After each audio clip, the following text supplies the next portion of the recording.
ലബ്ധ ഖുർആൻ masters അവതരിപ്പിക്കുന്നു ഖുർആനിക സന്ദേശം. 1 minute please.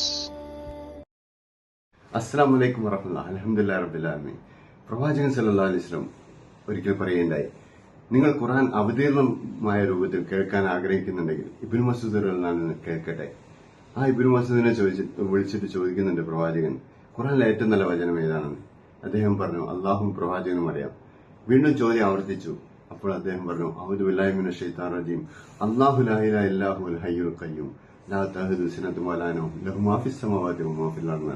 ആ ഖുർആനിലെ ഏറ്റവും നല്ല ആയത്ത് അദ്ദേഹം പറയുകയുണ്ടായി. ഇത് കേട്ട പ്രവാചകന്റെ മുഖം സന്തോഷപൂർണ്ണമായി.